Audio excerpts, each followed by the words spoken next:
October 22nd, 1962.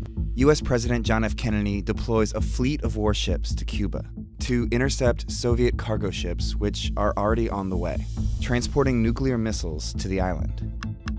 Kennedy strategically called the impending showdown a strict quarantine on all offensive military equipment. What it really was a blockade, which is an act of aggression.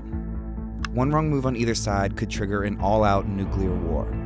And it all started here, a week earlier, with an aerial photograph that doesn't seem to show much unless you're looking for something specific. Immediately following the Allied victory in World War II, the United States and Soviet Union became bitter enemies, kicking off a decades-long struggle for global influence known as the Cold War. Espionage and intelligence were at the center of this conflict, most crucially surrounding the mutual buildup of nuclear arsenals capable of unprecedented levels of destruction. But the US initially had a hard time keeping track of their nemesis. The Soviet Union was notoriously secretive and hid itself and its actions from the world.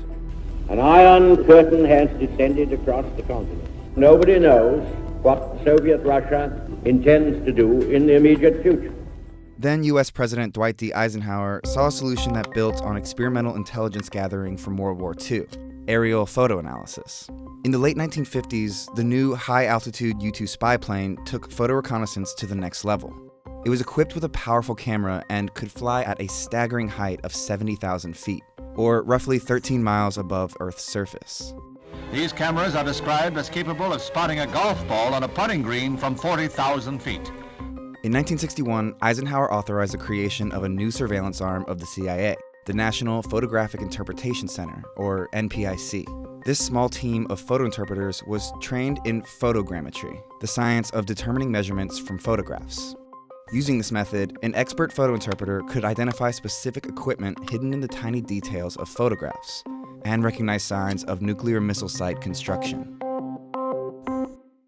So what's all this got to do with Cuba?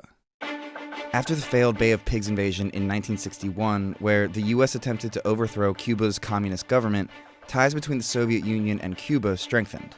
The US worried that the Soviets might use Cuba as a nuclear missile base. If so, they would suddenly have the Western Hemisphere within range of nuclear weapons.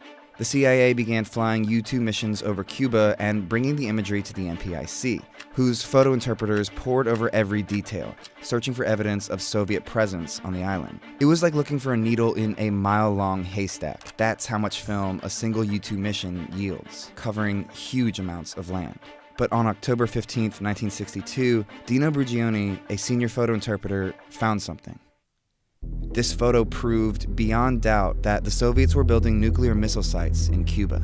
Brugioni identified military tents and trucks arranged in known Soviet patterns, launcher equipment, and, most critically, missile transport trailers measuring 65 feet in length, which, when compared to a photo that was taken in Moscow, made it a perfect match for the Soviet SS-4, which had a range of 1,100 nautical miles, meaning American cities as far as Washington, D.C. would be in reach. When the NPIC briefed Kennedy on what they'd found, the president ordered a scaling up of U-2 missions to photograph and analyze all of Cuba. Photo analysts updated Kennedy daily and in secret on their progress, which gave him time to decide how to confront the Soviet Union. Given the evidence, Kennedy was strongly advised to launch airstrikes against the missile sites and invade Cuba. But he took a more measured approach with his strict quarantine on all offensive military equipment, which kicked off 6 intense days between the US and the Soviet Union, with Soviet Premier Nikita Khrushchev calling Kennedy's move an act of aggression that pushes mankind to the abyss of world nuclear missile war. Round-the-clock processing of their film shows that work on the missile sites is being accelerated. The damning photos were revealed to allies at the United Nations as the US military rapidly mobilized and was placed on high alert, and Cuba prepared for another invasion. But when Soviet freighters reached the quarantine line, a Soviet chartered vessel, the Marukla, is stopped, boarded, and inspected, then cleared to proceed to Cuba. Apparently, the Soviet vessels loaded with offensive weapons have turned back. A few days later, Kennedy received a message from Khrushchev. The Soviet Union had agreed to withdraw from Cuba in exchange for the US removing missiles it had placed in Turkey and Italy.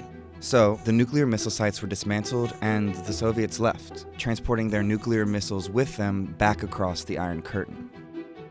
In a personal thank you letter to the MPIC, Kennedy emphasized the importance of the analysis and interpretation of the Cuban photography in advising the U.S.'s response in what is now called the Cuban Missile Crisis.